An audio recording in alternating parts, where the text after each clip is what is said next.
So what's the criteria? What makes a person a good person? And who gets to decide? Who's the arbiter of morality and ethics? Hello, good people. This is Joanna with the Harmonious.Balance channel.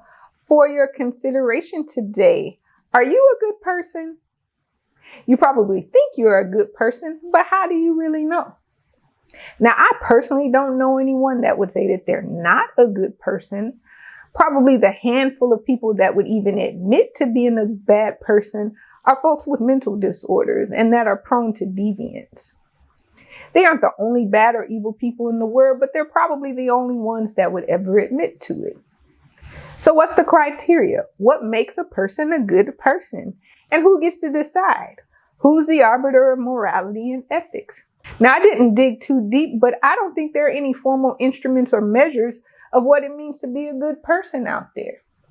And far be it from me to try to establish some legitimate instrument just off the top of my head.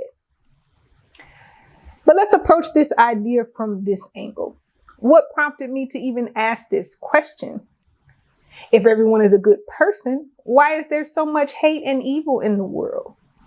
Now, I know it only takes a few people to wreak havoc, but those wreaking havoc probably consider themselves to be good people too. But even if they admitted to it, the good should be able to overtake the bad, right? So I tossed out a quiz on social media asking, are you a good person? And how do you know? I gave 4 options to choose from. Now, it really wasn't a quiz with the right answer, but the quiz format was just the best template to use for social media. I'll include the responses on the screen as I walk through the 4 options that I gave. Now, I picked these 4 options because it seemed like these 4 encapsulate, in my opinion, what people tend to think of when they think of a good person. So option A, I always try to do the right thing. Well, this is a very broad statement, speaks more so to intent. But having the right intentions, though, isn't always sufficient. There's the intent of your actions, and then there's the impact of your actions. If you intended to do right but did wrong, where does that leave you? What impact did your wrong actions have on somebody else? And what actually is the right thing to do? The assumption is that at every decision point, the right thing to do is always obvious. People also think that whatever is in their best interest is the right thing to do. And that certainly isn't the case because we can have very, very selfish interests. So option B, I show compassion for others. Another broad statement. Showing compassion certainly is the right thing to do, but I challenge you to consider who exactly you show compassion for. I remember in the 2012 presidential campaign between Barack Obama and Mitt Romney, I saw a campaign ad for Mitt Romney.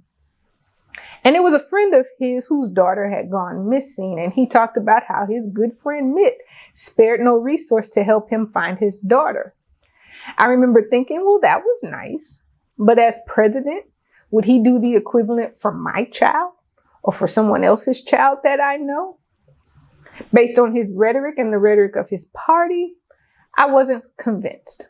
So you have to question, is your compassion unbiased? Option C, no one can say anything bad about me. So everyone's experience of you has been a good one, or at least not bad enough for the other person to question your character. Reflect on that a little bit. You know, in the business world, people often go through a 360 evaluation, especially managers, because they can seem absolutely wonderful to their bosses, but treat their direct reports and their peers like crap. I've been through that. We may need to take stock of ourselves and do somewhat of a version of 360 to make sure we're consistent with how we treat people. Now, the last option, option D. I keep my dark side in check. Now, this is an interesting one. We all have good and bad in us. And I think whatever side gets fed the most is what most people will experience. At the same time, a lot of times we think certain people are deserving of our dark side. I remember when I was a supervisor in manufacturing, some of the men that reported to me irritated me so bad with their laziness and complaints. And I remember being frustrated and said, I don't know how some of y'all are married. If your families could see how you all are behaving right now, they would be ashamed. The people we love presumably get the best of us. I know that that's not always the case, but everybody else may not. So some people might actually get the worst of you. Several years ago, and I wish I could find this clip, on one of the morning shows, I believe it was the Today Show, they spoke to the daughter of the state trooper that beat John Lewis on that bloody Sunday in Selma. Now, she didn't imagine her father to be that way, but he clearly let his dark side out on John Lewis.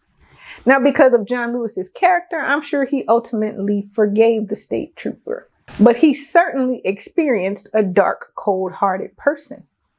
Nothing of his encounter with that state trooper would let him think that that man was a good person. So you're probably thinking, Joanna, why did you give these 4 options only to poke holes in them? Well, I don't particularly want to poke holes, but just want to point out that these 4 ideas don't necessarily provide the cover that we're looking for. So you might ask, Joanna, well, who do you expect us to be? Jesus Christ? Well, for those who claim to follow him, actually, yes. Yeah, we all fall short, but if you claim to follow Christ, then it shouldn't be so hard for folks to experience the Christ in you. But this isn't about Christianity at this very moment for this particular video. We're not perfect individuals. I have no expectations of perfection. Like I said, we all fall short. But we're at a place in history where we have fallen a bit too short. And the moment we are in requires us to be better and to do better. If we believe ourselves to be good people, then the headlines of the world should bear that out. And right now, I would argue that it does not. But it's within our wherewithal to fix that narrative. Well, that's all I wanted to share right now. Please, please, please always know that my intent with this series is never to be messy or controversial. I share these ideas with the hopes of making a difference for the better. Please take my thoughts for what they are worth to you, as I simply offer them for your consideration. I will see you later, good people.